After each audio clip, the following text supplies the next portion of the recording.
Bom dia, senhoras e senhores. Eu sou Marcelo Cruvinel, gerente de Planejamento e Relações com Investidores da PetroRecôncavo, e os dou as boas-vindas à nossa conferência de resultados do quarto trimestre e consolidado do ano de 2021. Informamos que esta videoconferência está sendo gravada e estará disponível no site de RI da companhia, onde a respectiva apresentação e slides também estará disponível.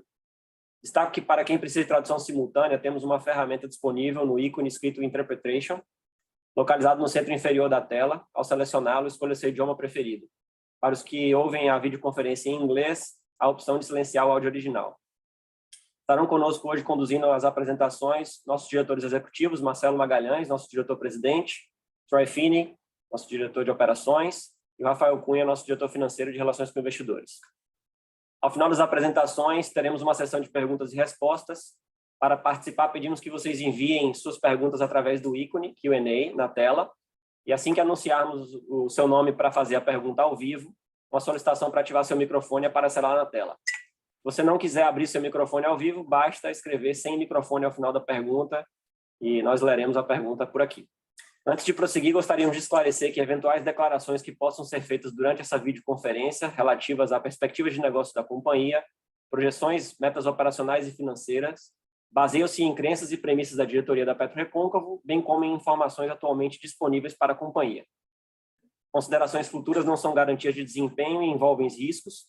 Investidores devem compreender que condições econômicas gerais, condições da indústria e outros fatores operacionais podem afetar os resultados futuros da companhia e conduzir a resultados que diferem materialmente daqueles expressos em considerações futuras.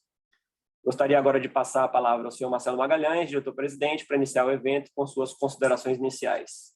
Por favor, Marcelo. Obrigado, Marcelo. É um prazer estar aqui com vocês todos para reportar aqui os nossos dados do quarto trimestre de 2021 e o consolidado do ano. Tá?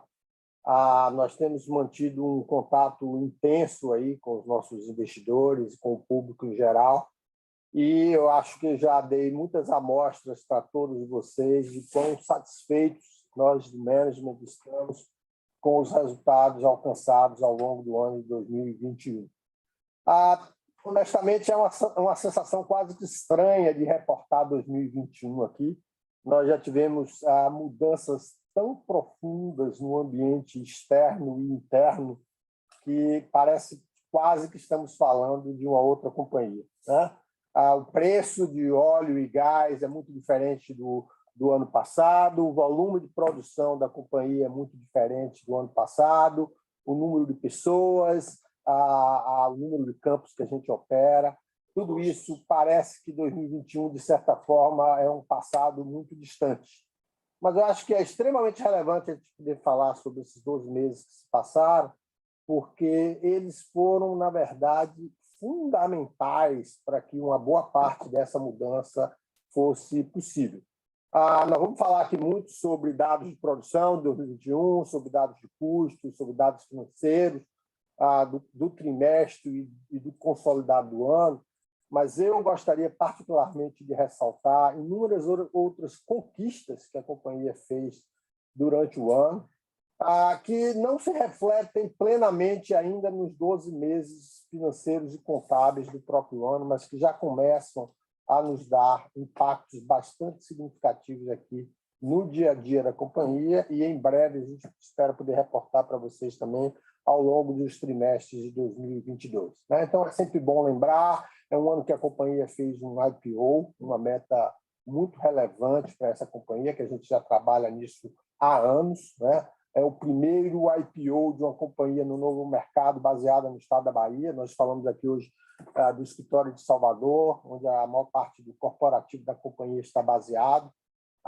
Foi uma conquista muito significativa e que nos permitiu levar adiante inúmeras outras iniciativas que hoje transformam essa companhia de uma forma muito significativa. Eu vou mencionar apenas algumas, mas isso nos permitiu finalmente fazer um processo de aumento da nossa infraestrutura de sondas e serviços, que é algo absolutamente crítico e crucial para a nossa capacidade de execução. E você já vê os reflexos disso aí de forma posteriori nas produções de dezembro, janeiro e fevereiro, que foram publicadas no site de RI da companhia, com crescimentos bastante significativos. Isso decorre de todo esse trabalho lá de trás, dos recursos levantados no IPO, da importação de novas sondas, da contratação de outras sondas e serviços, onde a equipe aqui de Troy fez um trabalho muito grande e que, ao longo aí do último trimestre, a gente já começa, então, a ver esses resultados. Em paralelo a isso, um trabalho que eu julgo fenomenal na área de gás. A companhia realmente teve um posicionamento muito pioneiro no mercado de gás no nosso país no ano passado. Fizemos aí 2 contratos para a utilização de infraestruturas da Petrobras, em Guamaré, no Rio Grande do Norte, e em Catu, na Bahia.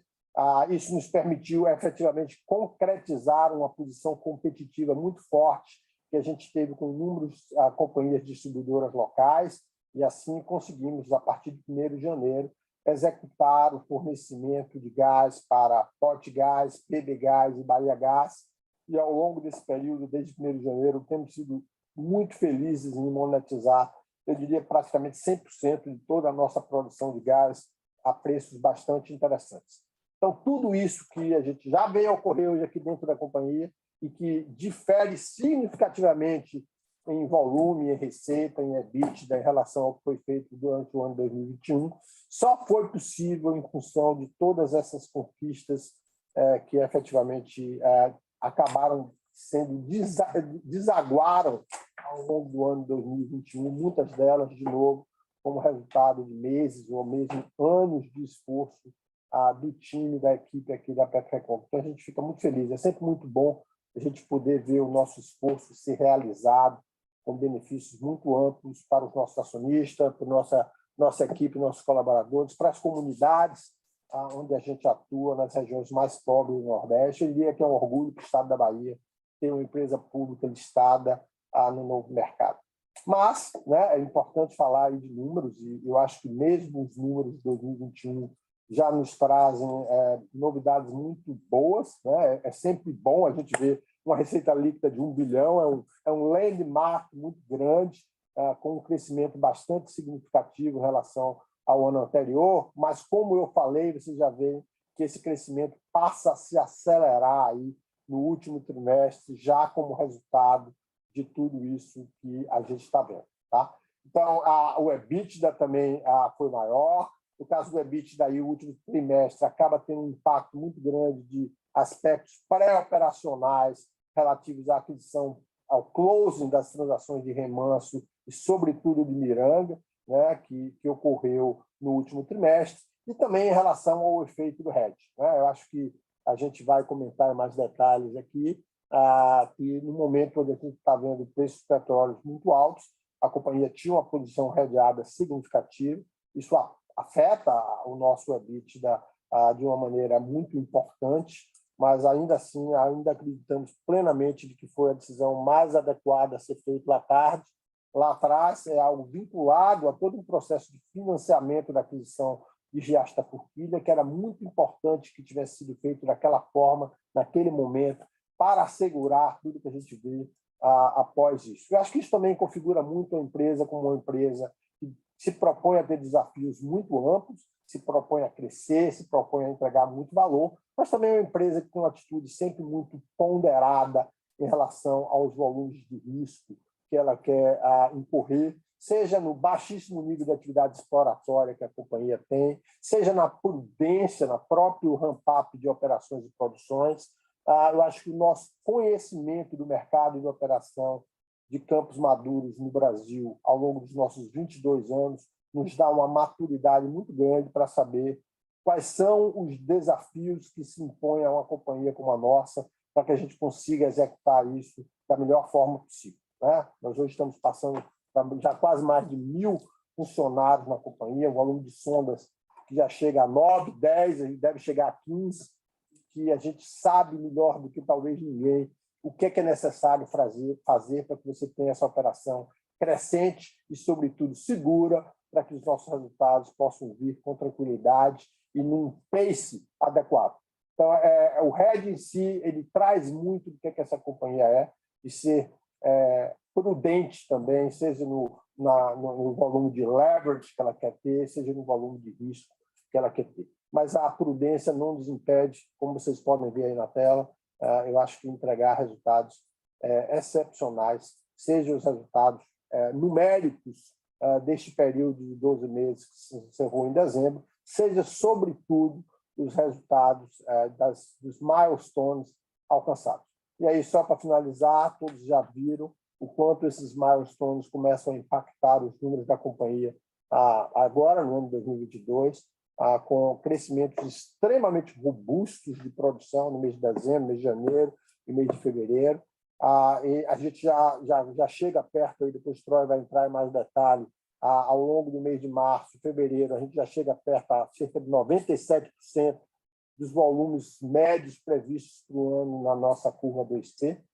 Isso nos deixa bastante otimistas em relação ao futuro, mas eu já mencionei aqui nas duas últimas calls que também a gente não vai ficar entregando double digits de crescimento de produção mês sobre mês, sobretudo no momento que a gente já começa a colher muitos low-hanging fruits de Miranga. O que a gente vai ver, o que a gente espera ver ao longo dos próximos meses é um crescimento sustentado, em linha com o relatório de reservas, e que talvez não venha mensalmente, às vezes ele pode vir em bateladas, justamente em função muito do nosso próprio sucesso, em que muitas vezes o aumento da produção em algumas áreas vai além daquilo que a gente tinha planejado, e a gente se vê com alguns gargalos de infraestrutura e facilidades que são resolvíveis, mas que precisam de algum tempo para maturar.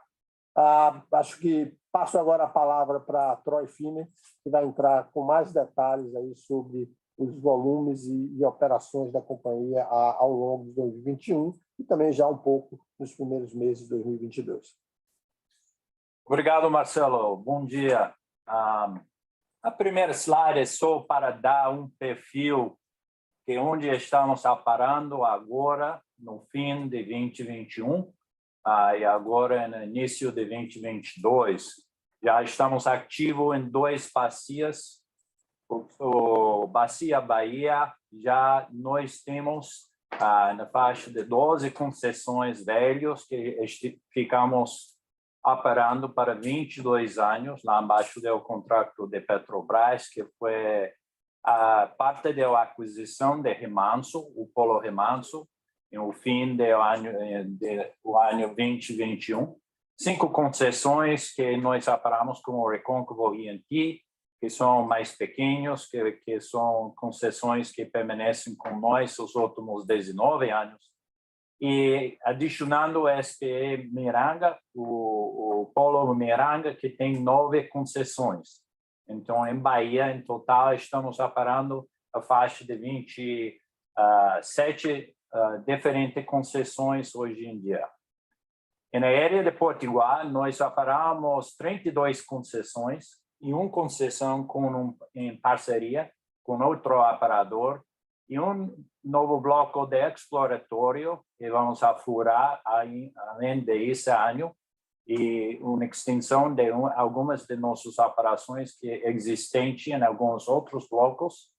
E essa, em total, chega que estamos operando hoje em dia 58 concessões e um bloco exploratório dentro da empresa. Você pode ver na tabela que a média aumento de produção ano por ano era na faixa de 11% BOEPD, mas como o Marcelo falou, esse foi quase um mundo diferente em que estamos hoje em dia. Esse é um gráfico de produção mensual por polo, que mostrando que a área verde é Potiguar, Remanso e Beterec, que são os 17 concessões de 20 anos que nós operamos, e o novo Miranga. Você pode ver que durante esse ano nós aumentamos a produção aproximadamente dezembro por dezembro a 50% em produção. E nos últimos 3 meses, nós aumentamos essa na faixa de 70,8%. Nota que nos recentes 3, 4 meses, nós estamos crescendo em produção em cada área desses ativos, cada área desses três está crescendo. Essa é a parte que situação que Marcelo explicou, que nós estamos aumentando nossa habilidade para desenvolver esses campos com mais recursos, mais sondas, um programa de perfuração contínua. Importante para notar que o crescimento dezembro até dezembro de 21 no Polo Remanso, BT-REC e Potiguar, esse é o crescimento orgânico, está quase na fase de 18%. Essa é uma reflexão da nossa habilidade para desenvolver esses campos com nossa experiência, nossos recursos que já temos dentro da empresa.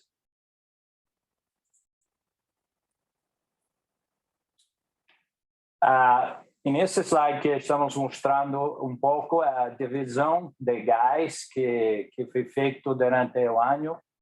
Você nota que a tendência de produção continua crescendo, mas você pode ver aqui que uma grande parte desse crescimento está acontecendo dentro da área de gás.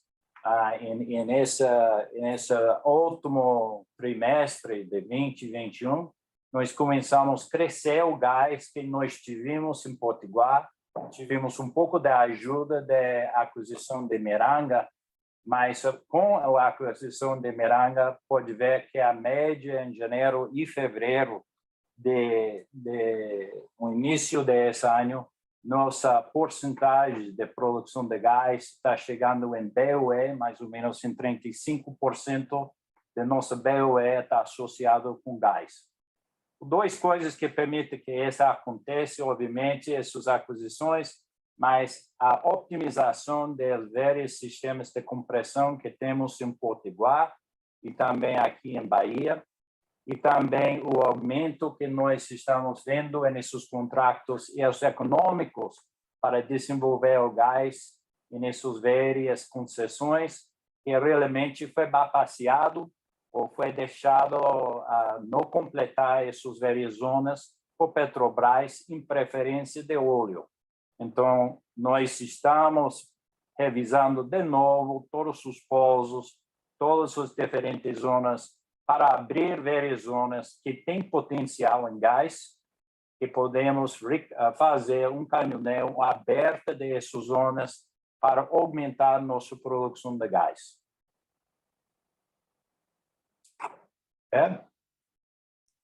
E nessa parte, estamos falando sobre o ativo Potiguar. Você pode ver que a produção média dá uma subida de 20, quase 20% nos últimos trimestres de 20 e último trimestre de 21. Se você ver o aumento lá, você pode ver um 75% no aumento de gás, exatamente por as razões que eu estive explicando nos últimos slides. Mas temos várias outras coisas que estão acontecendo lá em Potiguar. Nós iniciamos durante 2021 um programa de perfuração contínua, que vamos discutir um pouco mais detalhe.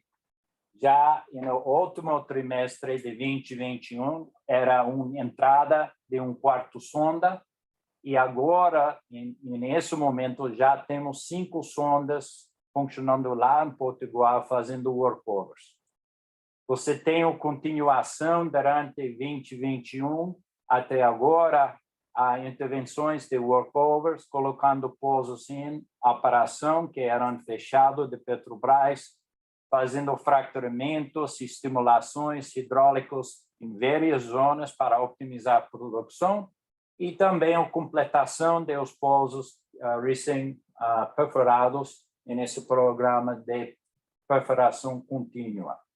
O incremento de gás é parte das facilidades de optimização de compressão, das facilidades de gás e essas novas zonas de gás em que estamos enfocando agora.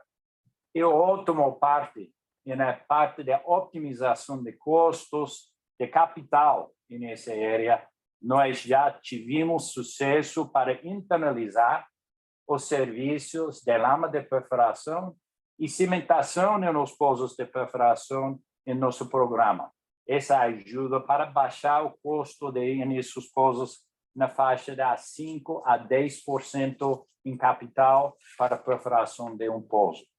Falando desse programa de perfuração, até fevereiro, nós furamos 20 pozos lá em Potiguar, nesse programa contínuo, com 18 desses pozos já produzindo no mês de fevereiro. Essa está providenciando um aumento de produção na faixa de 2.000 barris em total, em fevereiro, lá em Potiguar. E esses aumentos estamos furando na faixa de 3 a 5 pozos por mês, e esse programa vai continuar lá em um programa contínuo através desse ano. Os resultados desses pozos de perfuração é importante para notar que estão adentro da esperança e talvez um pouco melhor que está registrado adentro do reporte de reservas.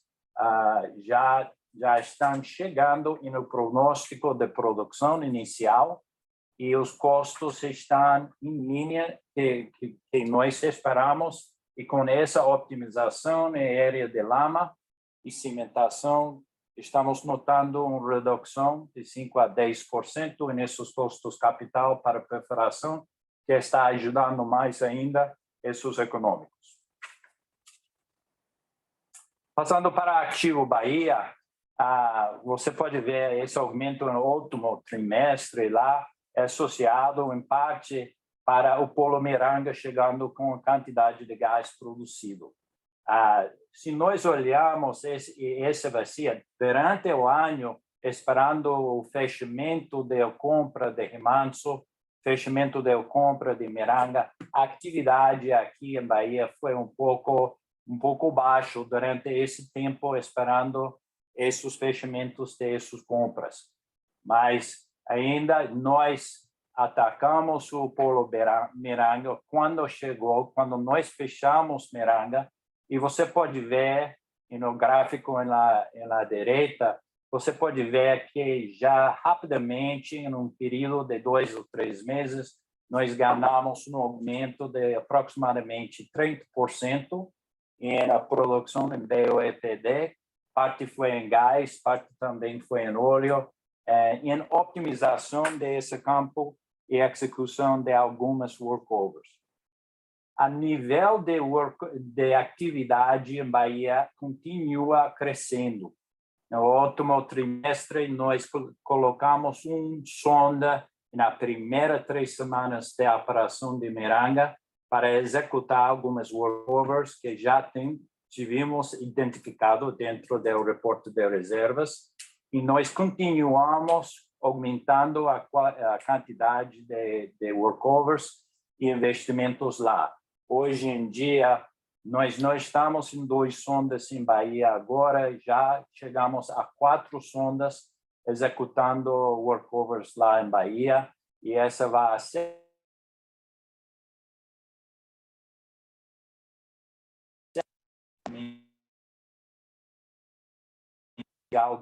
do campo Miranga.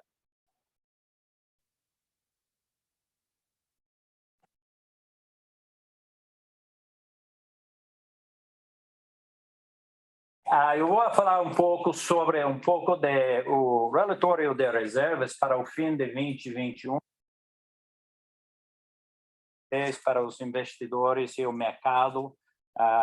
Algumas semanas atrás, rapidamente, essa é uma reflexão de todos os 3 polos agora. Se você tem já estamos... A câmera caiu. Ainda estamos conectados? 1 minuto. Deixa ele avaliar. Deu a imagem.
Apenas a imagem de vocês que caiu.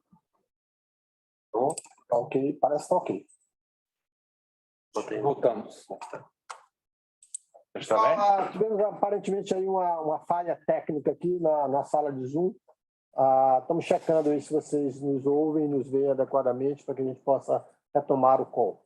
Tá, a confirmação aqui. Ok, Troy, por favor. Ok. can start. Esse é um resumo rápido do reporte relatório de reservas que foi divulgado ao mercado 2 ou 3 semanas atrás. Os highlights disso são o seguinte: nós aumentamos as reservas adicionais nos 3 polos que nós ficamos falando, 10,8 milhões de barris equivalente, 2P. Durante o ano de 2021, nós produzimos 5,5 milhões, então um aumento lá na faixa de 5,8 milhões para esse ano até 155,9 milhões. Alguns aspectos desse reporte de reservas que são notáveis. O aumento do PV10 nas reservas de 2T em valor, utilizando todos os premissas de PRMS, que é o standard que utilizamos para nossas reservas, para 2,2 bilhões de dólares. Os reservas 2T, como foi falado, adicionado, foi de 10,8, uma indicação de a sustentabilidade de uma empresa, a taxa de reposição de reservas, que está em quase 200%, então a empresa ainda está crescendo reservas mais que a empresa está produzindo, a um fator de 2. E já a relação de reserva à produção dá uma ideia da vida das reservas que temos nesse reporte, e essa está dando um ratio de 28 anos. Ou seja, se a empresa produz a quantidade que estamos produzindo agora, a empresa tem quase 30 anos de vida para produzir essas reservas. Você pode ver que as reservas de gás agora são quase 40% da nossa reserva total. Se você passa para o próximo slide, você vai notar que o crescimento da produção dividido em 2 gráficos aqui. A primeira gráfica está mostrando 2 parcelas, uma de óleo e outra de gás. E você pode ver que o componente de gás está subindo cada ano, começando em 2022 até 2026. A porcentagem da nossa produção está chegando na faixa de 30% a 40% em gás aqui em pouco. A produção de janeiro e fevereiro, se nós olharmos esse prognóstico desse reporte de reservas, era que nós vamos a produzir 19,9 mil barris equivalente durante todo o ano, em média, para 2022. A quantidade a média produção que já temos em janeiro e fevereiro está 97% desse nível. E ainda já temos 85% do nosso programa de desenvolvimento para fazer nesses 3 ativos. Ok? Então, passando para o custo médio de produção de BOE, você pode ver um gráfico que estou mostrando os últimos 5 anos de custos por barril. Você pode notar que em 2018, 2019, antes que já entrou o Potiguar, a velha produção que tivemos para esses 22 anos era uma produção bem madura em uma fase de recuperação secundária. E por a quantidade de água que nós temos que circular para recuperar essas reservas, os custos são são mais altos que uma operação mais nova como o Potiguar, que entrou em 2020. Em 2020, o custo do Potiguar ficando em 8 dólares por barril e Recôncavo ficando em 14. Essa caída de 21 a 14 é um resultado de fechamento de vários pozos que tiveram mais alta produção de água durante essa crise da pandemia. Voltando recentemente, você pode ver que estamos ativando vários desses pozos em Bahia e estamos retomando essas reservas e produzindo eles, um pouco de aumento no custo de produção lá e agora o aumento que estamos observando lá em Potiguar é aumento em manutenção e a ampliação do nosso programa de confiabilidade que existe nessa área. Troy, é importante, acho que, ressaltar aí de que com a entrada do polo Miranga, que é um polo majoritariamente de gás não associado, a gente tem a expectativa de que tem um impacto muito positivo na redução do custo médio do barril de óleo equivalente produzido pela companhia, coisa que a gente já está vendo ao longo dos primeiros meses do ano. Exato, Marcelo. Eu vou passar isso para Rafael agora para revisar outros aspectos. Vamos falar aqui de gás agora.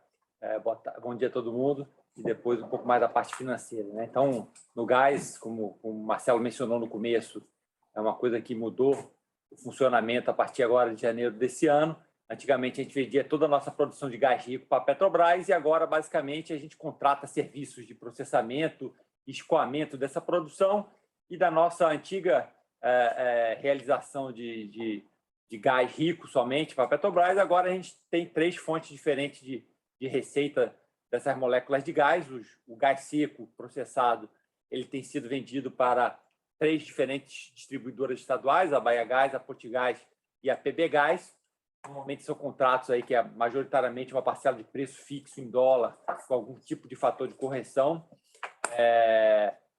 Temos o GLP em Guamaré, no ativo Potiguar, lá é separado também o GLP, a gente vende isso para distribuidores regionais de GLP, de gás de cozinha, e a fração líquida, o condensado, ele acaba sendo vendido para a Petrobras, que as infraestruturas estão conectadas normalmente das UPGNs com a refinaria da Petrobras, normalmente essa fração líquida está indo para a Petrobras. Então, a gente tem essas 3 agora, a partir de 2022, 3 fontes de receita diferentes para o gás, diferente do que acontecia em 2021. Pode passar? A DRE resumida aqui, não vou gastar muito tempo não, o Marcelo já deu os principais highlights. Chamar a atenção aqui que a receita líquida, como foi mencionado aqui, já está líquida dos efeitos de hedge, então isso quer dizer que em 2020 foi puxado para cima pelo ganho no hedge, em 2021 puxado um pouco para baixo pelo prejuízo. Tem um detalhe no próximo slide melhor para a gente ver isso em detalhe. Também tem um detalhe técnico aqui no 4º trimestre de 2021, que teve o close em dezembro, tanto de Remanso quanto de Miranga, e esses contratos normalmente ele tem uma cláusula, basicamente, que diz que quando a gente assume esses campos, tem uma série de petróleo e gás que está contido na infraestrutura, tanques, linhas operacionais, etc. Isso aí pertence à Petrobras, então, normalmente, isso é batido na primeira venda do mês de dezembro. Então, isso teve um impacto de mais ou menos 15 milhões de reais a menos no nosso faturamento em dezembro, por conta, pagando pela Petrobras por esse, digamos assim, de capital de giro, esse estoque que estava preso aí nas infraestruturas de produção. A parte de custos e despesas, a gente já falou bastante, só destacar um pouco no release, a gente menciona isso um pouco. Assim, quando a gente está se preparando tanto para fazer um takeover de uma operação como Miranga, por exemplo, quanto quando a gente está mobilizando sondas adicionais, normalmente nós temos que trazer esses profissionais aí com uma antecedência de 1 a 2 meses, alguns até com uma antecedência um pouco maior, para eles serem incorporados aqui com todos os treinamentos da companhia, todos os processos. Então, você acaba carregando alguns custos e só capturando aí no trimestre, por exemplo, só 20 dias de produção de Miranga. Então, acaba tendo 100% do custo e 20% da receita. Na parte financeira, só destacaria aqui que em 2020 teve uma variação cambial muito grande, né, que acabou impactando muito negativamente o resultado. Em 2021, o câmbio ficou mais ou menos estável em relação a 20. Ele teve uma queda mais recentemente, então essa linha de resultado financeiro acabou sendo menos representativa, mas ainda assim, mesmo com o efeito do hedge e tudo mais, a companhia apresentou crescimento em todas as linhas de resultado dela, especialmente no lucro líquido. Aí a gente reverteu um prejuízo de quase 82 milhões de reais para um lucro líquido aí de 177 milhões de reais. Aqui detalhe um pouco mais do hedge, né? Então, aqui mostra a tabela com todos os contratos que nós temos em aberto. São contratos que foram feitos majoritariamente aí ao longo de 2019, 2020. Então, nós temos aí no horizonte de 3 anos para frente, mais ou menos 4.800.000 barris de óleo redeados. Ele tinha um valor justo aí em 31 de dezembro de negativo para a gente de 464 milhões de reais, sendo que no trimestre, no quarto tri, foram liquidados aí mais ou menos 557 mil barris a um preço médio de 57. Então, isso obviamente afetou negativamente o resultado do período. Na parte direita, a gente descreve qual é o nosso covenant de hedge na nossa dívida, né? Então, são percentuais da nossa reserva que a gente tem que redear nos próximos 36 meses, só da Potiguar EP, mas a gente até divulgou isso no release ontem, e aqui na apresentação, de que a gente, dado esse cenário atual, aí, o preço do petróleo subindo bastante, e as curvas futuras ainda estão num backwardation grande, e a gente tem uma visão ainda praticamente construtiva aqui de preço de petróleo, a gente pediu para os nossos credores um waiver para a gente não ter que realizar hedges adicionais aí no curto prazo. Isso foi concedido para a gente. Então, por exemplo, só por conta da nossa... Como o volume de hedge ele é uma percentual do volume de relatório de reservas, e o nosso relatório de reservas aumentaram os volumes de barris, a gente teria que ter colocado aí, nesse primeiro trimestre, algo como 600 mil barris adicionais de hedge, que a gente não precisou fazer por conta desse waiver.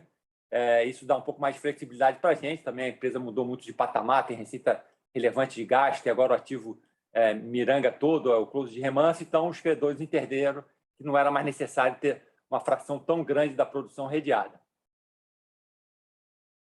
Só destacando aqui, é bom a gente lembrar também que em 2020, por exemplo, esse gráfico de cima mostra que a gente se beneficiou muito do hedge, né? Então, a gente pagou um pouco dessa conta aí em 2021, que a gente sofreu, e agora em 2022 também, mas o preço tem muita volatilidade, então é importante ter essa segurança, digamos assim, de que a empresa vai ser capaz de honrar com seus compromissos. Eu destacaria também que a situação está mudando bastante agora a partir desse ano, a partir dos closes, que a gente fazendo uma conta, o volume que a gente tem redeado atualmente por mês, né, a produção diária na média de 2022 dá mais ou menos 5.472 barris de óleo por dia. Isso equivale a 28% da nossa produção média em BOE, que foi de 19 mil barris aí na média de janeiro e fevereiro, e 44,5% da produção de petróleo. Então, a nossa expectativa com esse crescimento da produção todo que teve e com os closes das transações é que isso proporcionalmente vai ter um peso bem menor na companhia aí para 2022. Pequena demonstração aqui de fluxo de caixa, destacando aqui um pouco na parte de geração de caixa operacional bastante grande, aí 638 milhões de reais aí no acumulado de 2021. Foi um ano também que a gente teve muito investimento no imobilizado, tanto no investimento mais orgânico, digamos assim, de perfuração de poços e workover de facilidades, quanto também o fechamento de uma série de transações. Teve um recurso, obviamente, captado do IPO aí ao longo do ano. Então, pode passar? Foram os grandes itens, digamos assim, dessa nossa fluxo de caixa aí no período. Pode passar? A gente ter outros slides no futuro que mostra a posição de caixa. Aqui demonstra a parcela de pagamentos ainda que tem aí. Você vê em alguns indicadores, por exemplo, como a dívida líquida da companhia tem um crescimento aí no período, mas é basicamente porque, com o closing das transações, a gente reconheceu no balanço também essas parcelas remanescentes a pagar da Petrobras. Então, nós temos esses 56 milhões de dólares referente à extensão das concessões de Riacho da Forquilha, que tem começado a serem aprovadas aí mais recentemente. Então, a gente tem esse valor a pagar, espera pagar agora no segundo trimestre, no terceiro. Tem uma série de pagamentos diferidos aí da aquisição de remanso, só tem uma parcela remanescente aí para dezembro desse ano. E Miranga tem uma série de pagamentos aí distribuídos ao longo de 3 anos, tanto de parcelas diferidas como em earnouts. Atualmente, todos esses earnouts estão in the money, digamos assim, que a parcela mais alta aí é acima de 65 milhões de dólares. Então, a gente tem reconhecido o valor cheio aí no nosso balanço como obrigações a pagar. Então, a gente fechou o ano aí com uma posição de caixa de aproximadamente 156 milhões de dólares e os nossos compromissos aí, somando a parte bancária aí que está em amarela, com as amortizações da dívida atual em amarelo, com essas parcelas apagadas das aquisições para a Petrobras em verde e em cinza, mostra um pouco da distribuição desses compromissos aí ao longo do tempo, Obviamente, aí a gente espera, com o cenário atual, a companhia vai ter uma geração de caixa bastante forte, que vai permitir pagar boa parte dessas obrigações aí sem necessidade de captação de recursos adicionais. Passar para o Marcelo aí para fazer o encerramento.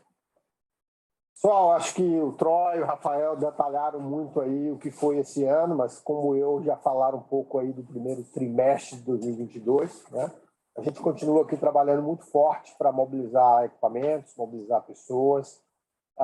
Recebemos recentemente a segunda unidade de fraturamento hidráulico, que já deve estar começando a operar nos próximos dias, lá no Rio Grande do Norte. Isso nos permite ampliar o volume de fraturamentos e reduzir o custo de investimento nessas operações, que, em geral, são operações que têm nos trazido resultados excepcionais, né? E, com tudo isso, acelerar o programa de investimentos para 2022, é o programa de investimento mais audacioso dos 22 anos de história da companhia. Temos aí mais de 250 intervenções, uma campanha de perfuração contínua a fazer, um capex aí de cerca de 700 milhões de reais. Temos uma expectativa muito grande, porque, como o Troy disse, na medida que a gente consegue executar os projetos, eles estão dando resultados ou em linha ou superiores àquilo que está previsto no nosso relatório de reserva. Numa operação de campos maduros onshore, com centenas de poços, uma área geográfica muito grande, dificuldade de comunicação, de estrada, de segurança, garantir a capacidade de execução é o mais crítico. E a gente vê um avanço enorme nessa companhia nos últimos meses. Eu queria agradecer a Troy e a equipe, que tem feito um esforço muito grande nesse sentido. Estamos aí em breve soltando o nosso primeiro relatório de sustentabilidade. A companhia começou a desenvolver no Rio Grande do Norte também trabalhos na área social, na área ambiental. Acho que isso reforça o nosso compromisso com a sustentabilidade, com a ESG, sobretudo com o social, como eu tenho falado muito. E ainda temos muito aí por vir dentro do novo mercado de gás. Acho que a gente deve ter surpresas positivas aí ao longo do ano. Como eu digo sempre, a companhia tem subido uma escada aí na capacidade de monetização da sua molécula de gás, tem entrado em novos mercados. O ano de 2021 nos trouxe, como o Rafael mencionou, uma diversificação de produção, uma diversificação de clientes, né? Então, a gente está muito satisfeito com isso. Acho que é algo que vai ser ampliado. A gente continua com um foco muito grande em ampliar o posicionamento da companhia no mercado de gás, provavelmente indo para a etapa de tratamento de gás, e também ampliando a nossa presença na comercialização. Além disso, obviamente, continuamos muito atentos aí a oportunidades de crescimento não orgânico. Eu sei que vários de vocês aí estão ansiosos para nos fazer perguntas sobre o comunicado que foi feito ao mercado ontem. Estamos muito satisfeitos de termos nos juntados à Eneva, num bid pelo Polo Bahia. É uma companhia que tem uma enorme admiração aqui por parte dos nossos acionistas e toda a minha equipe aqui. A gente sempre admirou muito a Eneva e entendemos que dos players de óleo e gás no Brasil é aquele que realmente tem uma complementariedade natural, seja em termos de área de atuação geográfica, seja em termos de como enxerga a operação em campos maduros, seja em termos, inclusive, da complementariedade que as duas companhias têm em todo o aspecto de comercialização de gás, eles focando muito no gas to wire e a gente muito focado em fornecer gás canalizado para as distribuidoras estaduais e provavelmente a partir de algum momento para os clientes consumidores livres. Então, a gente está muito animado e, ao mesmo tempo, também, como sempre nessa companhia, tentando assegurar que, na medida que a gente coloca um bid por um ativo significativo como o ativo Bahia, a gente faz de uma forma que mantenha a empresa competitiva, mas que venha, no futuro, a gerar muito valor para os nossos acionistas. Muito obrigado a todos. Acho que agora abrimos para perguntas. Né, Marcelo? Estamos à disposição. Obrigado, Marcelo. Nós vamos passar agora a sessão de Q&A, relembrando que os que quiserem participar podem enviar suas perguntas clicando no ícone Q&A e a gente vai abrir o microfone para que vocês possam endereçar suas perguntas diretamente. Vamos começar com o Tasso Vasconcelos, do UBS. Olá, pessoal. Bom dia. Obrigado por pegarem minhas perguntas. Deixa eu tentar dividir aqui em duas partes sobre o bid, né, para o Polo Bahia. Claro, dentro daquilo que vocês podem comentar, o Marcelo até comentou até pela admiração e complementariedade entre as companhias, mas queria entender um pouco mais o que motivou vocês a fundo a fazer esse bid em conjunto com a Eneva. E também ainda nessa linha da participação, qual que é a participação de cada um de vocês no ativo? Como que está a cabeça de vocês para quem será o operador? E se de alguma forma é possível separar as operações ali no ativo? Um segundo ponto, pessoal, ainda em relação ao Polo Bahia Terra, o que vocês estão estimando de timing para o processo? Sei também que vocês não podem comentar valores especificamente, mas de uma forma geral, o que tem sido a dinâmica que vocês têm visto de mercado? E o motivo da gente perguntar isso é porque alguns acharam o bid do antigo player até um pouco elevado, mas em contrapartida a gente tem visto uma nova dinâmica, né, no mercado, até com o preço do Brent subindo bastante de lá para cá. Isso de alguma forma tem interferido nas negociações atualmente, ou até por talvez eventualmente vocês olharem mais a curva futura, não teve tanto impacto? Seriam essas as duas perguntas. Obrigado. Atualmente, você já sabe, você mesmo disse que a gente não pode comentar muito o valor. A gente tem uma visão de preço de óleo de longo prazo. Lógico que tem algum impacto, mas não é um impacto que você possa deduzir com base nos preços dos spots que estão aí na mídia o tempo inteiro. Com relação à Eneva, eu já mencionei aqui a admiração mútua, a complementariedade. Também não vou abrir nesse momento detalhes do nosso acordo. Eu diria apenas que há uma expectativa de que a Petrorecôncavo seja o operador de todos esses ativos. Nós trazemos, neste aspecto, uma experiência específica muito grande, além de toda a base já instalada da companhia aqui na Bahia. Mas eu acredito que haverá uma colaboração muito grande entre as companhias, de novo, sobretudo, em se pensar aí na monetização de gás. Mas eu te ousaria dizer que é uma aproximação que abre muitas outras portas daqui para frente, inclusive, se possível, muito além do Polo Bahia Terra em si. As complementariedades que eu mencionei entre essas duas companhias anteriormente me levam a ter a sensação de que isso pode gerar valor para os acionistas de ambas as companhias. Quer acrescentar alguma coisa, Rafael? Eu estou um pouco de cronograma, né? Assim, acho que a expectativa nossa talvez seja de que, como esse processo já está numa etapa avançada, dado o cenário também daqui para frente, tem a expectativa de que a Petrobras tente escolher o selected bidder relativamente rápido, né? Rápido, talvez um prazo assim de 2 a 3 semanas aí, e para começar aquela fase de negociação dos SPAs. Se formos nós os escolhidos, a nossa expectativa é, como a gente já passou por essa negociação recentemente para a aquisição de Resto da Forquilha, de Miranga e de Remanso, a gente já tem mais ou menos algo pré-acordado, digamos assim, precedentes aí de outras transações que servem de uma base sólida, e disso poder ser um processo relativamente rápido, né? Assim, é difícil cravar cronograma, mas nossa expectativa interna seria de ter um signing desse tipo de transação, se fôssemos nós os escolhidos aí, até junho, julho no máximo. Mas se colocar, viu, Tasso, eu sei que isso é algo que deixa todo mundo muito interessado, atrai todas as perguntas de atenção, mas o que nós fizemos foi colocar um bid muito estudado, muito elaborado. Entendemos que competitivo, mas por enquanto é apenas um bid. Obrigado, Tasso. Segunda pergunta do Guilherme Levy, do Morgan Stanley. Oi, pessoal, bom dia. Obrigado por pegar minhas perguntas. A minha primeira pergunta é em relação se a gente pensa no preço de óleo de hoje, comparado com o orçamento que a empresa tinha desenhado alguns meses atrás, eu acho que é fácil imaginar que poderia ter um acúmulo ou um excesso de caixa aí ao longo do ano.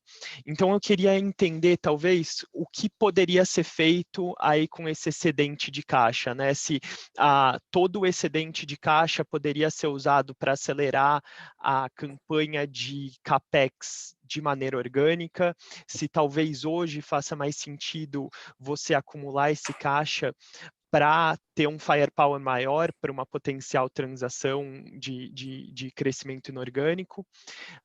E a segunda pergunta também relacionada a essa, no caso de a empresa investir mais, ou seja, acelerar a campanha de redesenvolvimento dos ativos já dentro do portfólio, como que eu posso pensar no impacto para a curva de produção, né? Se existe talvez alguma regrinha de bolso, ou seja, se eu investir X milhões adicionais esse ano, quanto poderia aumentar da minha produção em 22, em 23? São essas minhas perguntas. Obrigado. Guilherme, eu acho que não tem regrinha de bolso. Eu acho que você mesmo respondeu um pouco da sua pergunta. A gente tem trabalhado com todas essas opções. A gente já começou a discutir aqui condições em que a gente possa eventualmente executar mais do que a gente tinha planejado. É sempre desafiador, o volume de crescimento da infraestrutura já é grande, então a gente ainda não se arrisca a fazer grandes previsões aqui. Acho que o Troy mencionou muito que em fevereiro a gente já estava aí com 97% da média prevista no relatório de reservas para a curva 2T. Acho que também, obviamente, enquanto a gente não tiver uma definição sobre BID, a gente tem uma posição mais cautelosa com o uso do cash da companhia. E eu vou adicionar um terceiro aspecto. A gente não apenas ainda temos parcelas a pagar, aí, tanto de Miranga como de Remanso, mas até mesmo em Riacho da Curquilha a gente começou a ver alguns dos processos de extensão de campos chegarem na diretoria da ANP, um deles, inclusive, já foi aprovado. Isso, a depender do campo, principalmente para os campos mais relevantes, isso é o trigger para um pagamento adicional contingente de Riacho da Curquilha, vinculado à extensão desses campos. Então, esses são todos potenciais usos de caixa da companhia. Complementaria que eu recebi a pergunta pelo WhatsApp também sobre o tema de dividendos, né? Então, no material aí que a gente divulgou, a gente está propondo a distribuição de dividendos aí no montante mínimo, os 25% do lucro líquido ajustado, justamente por entender, como o Marcelo mencionou, principalmente esperar ver o resultado aí de Bahia Terra especial e uma decisão estratégica aqui nesse novo cenário de petróleo aqui, o quanto a gente vai investir em novos projetos, mas fica também uma possibilidade aí de alguma distribuição de proventos complementares aí ao longo do ano, se houver essa geração de caixa maior e se não tivermos uso adequado aqui dos projetos na nossa carteira. Obrigado, Guilherme. Próxima pergunta do Leonardo Marcondes, do Itaú BBA.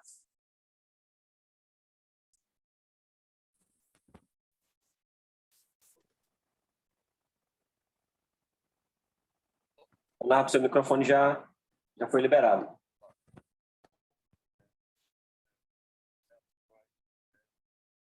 Leonardo, você está nos ouvindo? A gente não ouve você. A gente teve algum problema com o áudio do Leonardo, a gente passa para a próxima pergunta e depois retorna. Carlos Herrera, da Condor Insider.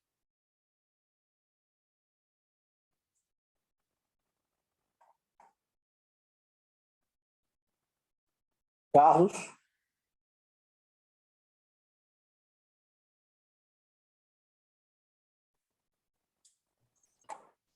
Licença, Marcelo, Carlos Herrera não se encontra.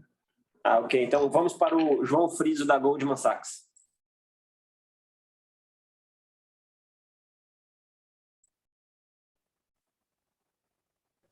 Olá, pessoal, vocês estão me ouvindo? Sim, João. Legal. Bom, pessoal, bom dia a todos aí. Obrigado por pegarem minha pergunta.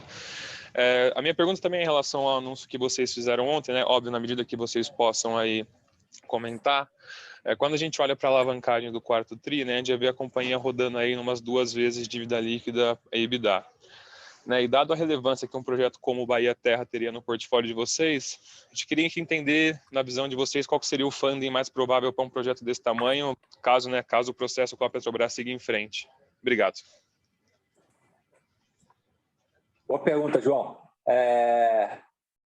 Algumas tecnicidades, né, somente. Essa alavancagem ela parece um pouco alta, em boa medida porque, por exemplo, entrou a dívida toda da aquisição de Miranga, mas não entrou o EBITDA dos últimos 12 meses nesse cálculo. Então, assim, isso está longe de refletir, digamos assim, a capacidade, o EBITDA, se você pegar depois, a gente não pode divulgar, mas o EBITDA projetado para esse ano vai ser muito diferente do que o que foi realizado em 2021, porque tiveram uma série de aquisições que aconteceram ao longo do ano e preço de petróleo, o cenário todo bastante diferente, produção. Então, assim, eu acho que o ponto de partida não é tão alto quanto esse número pode transparecer, Mas, dito isso, assim, dado um cenário de uma aquisição relevante, como é o caso do Polo Bahia Terra, a nossa estratégia de funding certamente envolveria uma combinação de captação adicional, tanto de equity quanto de dívida, para fazer frente a esse compromisso. E sempre lembrando aqui que esse processo normalmente tem um período longo aí entre a assinatura da aquisição e o closing, talvez próximo a 1 ano. Então, dá um certo espaço aí de tempo para você realizar esse tipo de operações. Legal, muito obrigado, pessoal. Vamos sentar de novo com o Leonardo, por favor.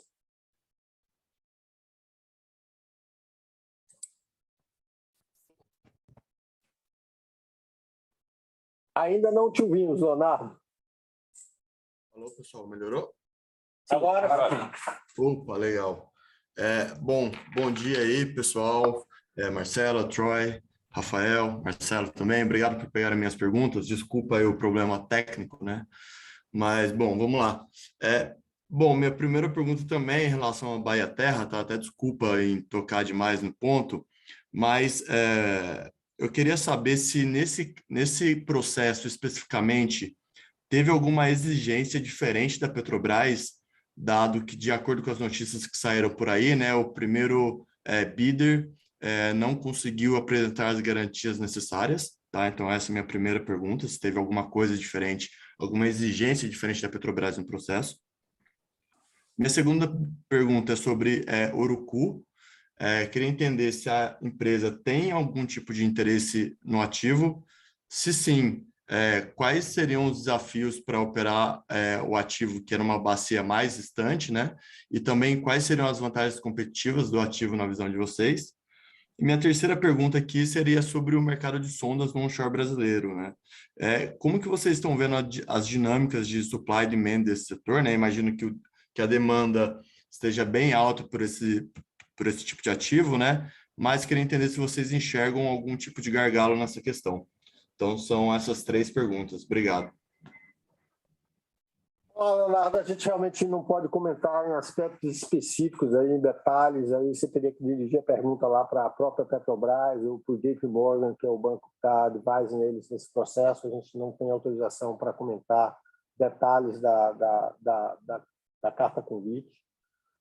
Eu vou falar um pouco sobre sonda aqui, depois eu vou pedir a Troy que fala um pouco sobre o Urucu. Acho que nós já olhamos esse ativo algumas vezes, aqui, ele conhece esse ativo bem.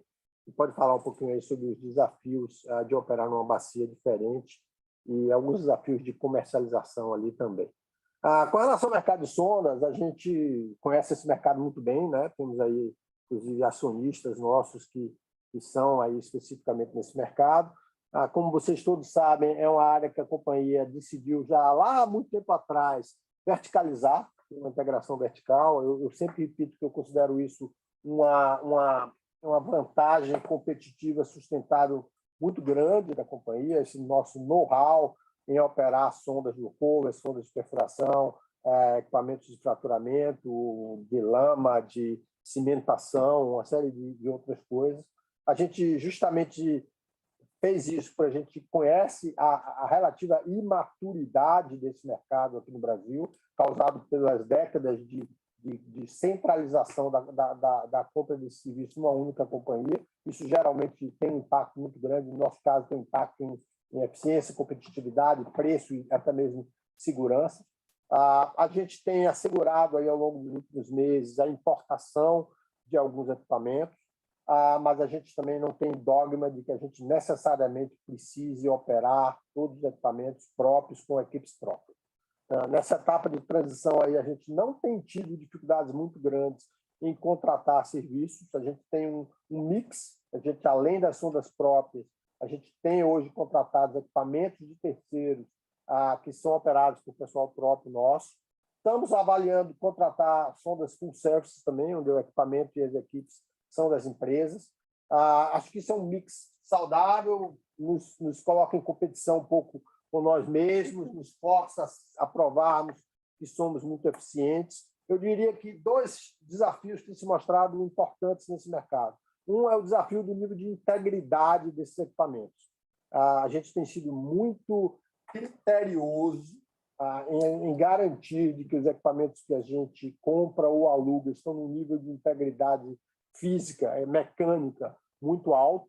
Em alguns aspectos, isso tem causado alguns atrasos aí na mobilização, porque é algo que alguns fornecedores do mercado nacional não estão acostumados, mas acho que a gente tem superado isso. E o desafio maior que a gente vê é um desafio de mão de obra. É uma área onde você teve uma parada de utilização de muitos desses equipamentos em função do não investimento da Petrobras nos campos que ela operava, que até recentemente ainda era a grande maioria. Com isso, você teve uma mão de obra mais antiga que se aposentou, uma mão de obra mais nova que você tem que garantir que está no nível de treinamento adequado. A companhia fez recentemente aí uma parceria, inclusive, com o Senai, no Rio Grande do Norte e na Bahia, para fazer turmas de formação desse pessoal, e todo esse pessoal que participa desses cursos vão ser entrevistados e, eventualmente, contratados para operar as nossas sondas no futuro próximo. Então, tem alguns desafios, mas eu acho que nós estamos muito bem preparados para conseguir passar por eles. Eu vou passar a Troy aqui, para que ele fale um pouco aí sobre o Urucu, ele que já fez várias avaliações desse ativo ao longo da trajetória profissional dele. Tá? Boa tarde, Leonardo. Falando um pouco sobre o Urucu, como o Marcelo falou, nós evaluamos isso em detalhe várias vezes. E o Urucu, já o desafio, como você apontou, o desafio lá é logística. Os campos lá já são excelentes campos, acumulações de petróleo e gás, infraestrutura boa para produzir esses campos, tem potencial de otimização. Então, o desafio lá é mais logística que qualquer outra coisa. É só que você tem que ter as coisas bem planejadas, com antecedência, que quando você manda os equipamentos, os materiais lá, você tem certeza e nos planos de execução lá nesses campos. Esses campos têm uma vida longa e já está dentro do nosso radar para considerar. É um desafio grande, é uma parte da logística e uma parte comercial, porque você tem que passar todos esses produtos através de um gasoduto que tem centenas de quilômetros de distância, com várias tarifas dentro disso. Então, é um ativo, um polo complexo, do aspecto comercial e o lado de logística. Mas a maneira que esses polos são produzidos, as operações lá não são tão complexos. Então, a otimização da produção lá é uma coisa que nós evaluamos e já temos um plano de desenvolvimento feito nesses campos. Já sabemos, pelo menos, que achamos que podemos fazer com esses campos é a parte logística e comercial, que são os desafios mais grandes. Importante ressaltar de que no primeiro bid desse campo a gente foi inscrito, a gente teve acesso aos materiais, documentos, informações. Naquele momento a gente resolveu não bidar, era um momento diferente aqui também, onde a gente ainda tinha muitos ativos das bacias maduras disponíveis. Hoje a gente, se a Petrobras abrir o processo, a gente consideraria seriamente fazer um bid por esse ativo. Sim, senhor. A próxima pergunta do Fabiano Vaz, Obrigado, da Nord Research.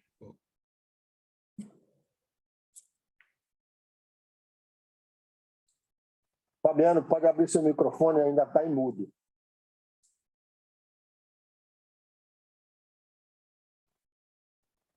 Bom, fiz um probleminha técnico. Eu vou aproveitar e ler uma pergunta que nós recebemos aqui, do John Wine, um dos nossos investidores. Ele pergunta se, por termos uma boa parte dos fundos da companhia em fundos cambiais, sobretudo associados aí a pagamentos futuros de aquisições, se a recente variação no câmbio, no dólar, pode impactar os resultados do primeiro trimestre de 2022. Sim, a gente tem mais ou menos 75% do caixa da companhia aplicado em fundos cambiais, justamente por essa lógica, porque os compromissos mais relevantes, tanto a dívida bancária aí, referente à Riacho da Forquilha, quanto os pagamentos à Petrobras são todos em dólar. Então, assim, por um lado, sim, a variação cambial, o dólar caindo, ele gera uma perda por desvalorização cambial das aplicações financeiras, mas, por outro lado, tem uma perda maior ainda, uma redução maior ainda nos passivos. Então, se tiver qualquer coisa, o impacto tende a ser positivo, assim, em termos de resultado, lucro líquido da companhia, essa desvalorização cambial. O Parada pode, mais uma vez, tentar abrir o microfone do Fabiano?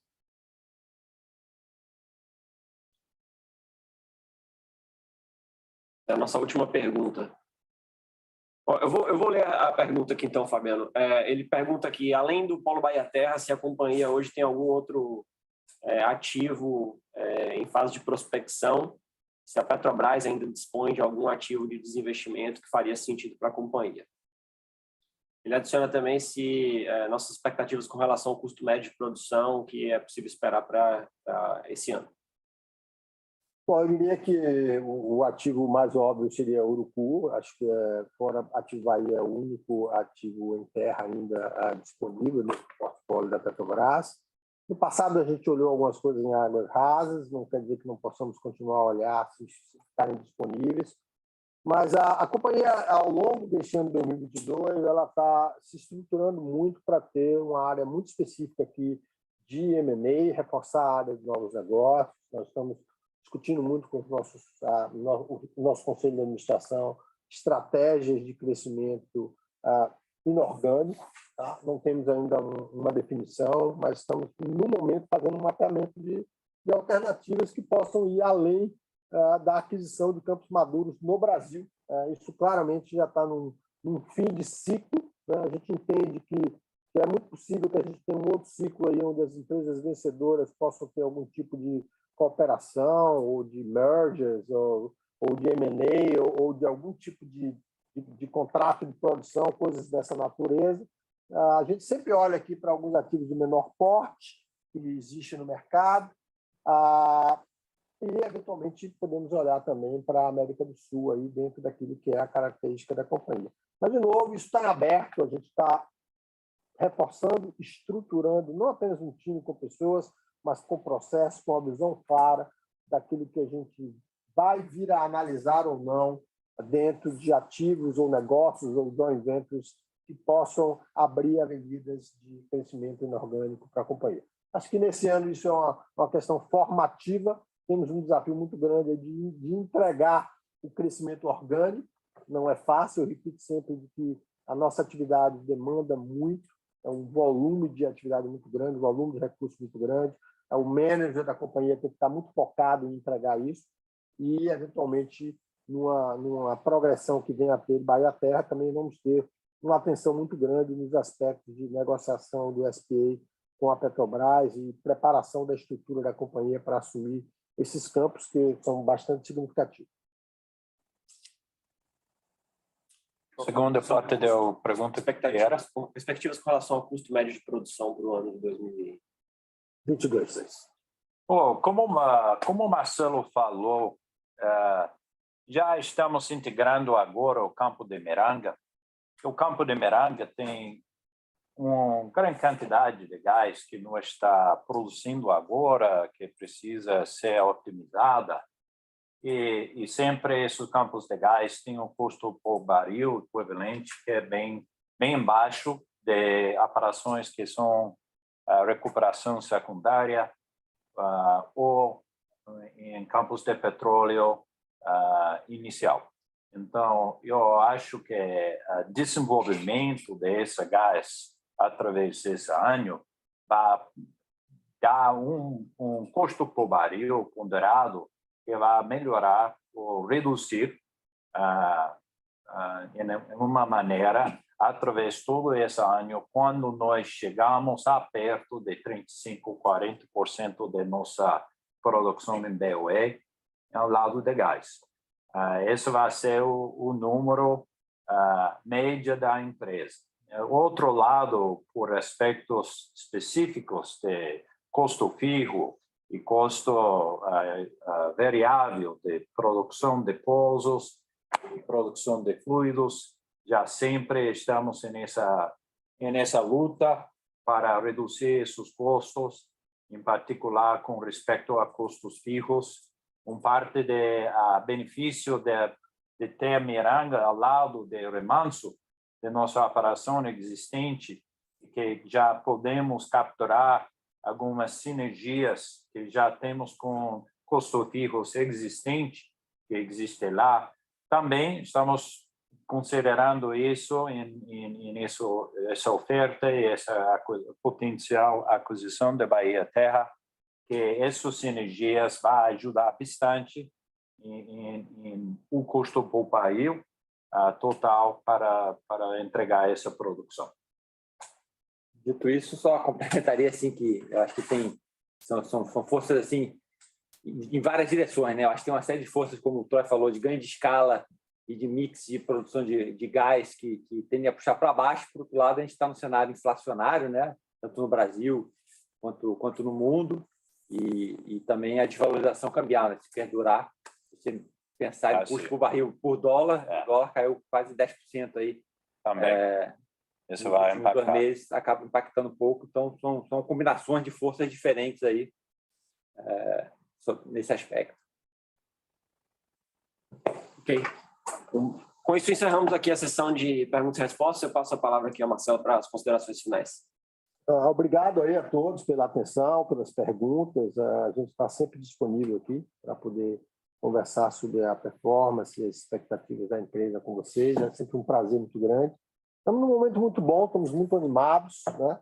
É difícil superar aí todas as conquistas do ano 2021 em termos de eventos, mas a gente certamente vai se propor a superar em muito em termos de resultado final entregue aos nossos acionistas. É para isso que a gente está aqui todo dia trabalhando forte, trazendo mais gente, mais recursos, mais equipamentos e ampliando aí o nosso volume de atividade nos ativos que a gente já tem, né? Quem sabe a gente não pode caminhar para ter mais ativos, novos ativos aí num curto espaço de tempo, que eu acho que serão muito agregadores de valor para a companhia. Obrigado a todos mais uma vez, um ótimo dia para todos.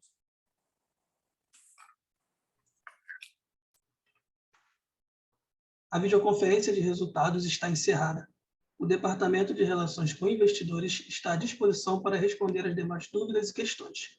Muito obrigado aos participantes e tenham um ótimo dia.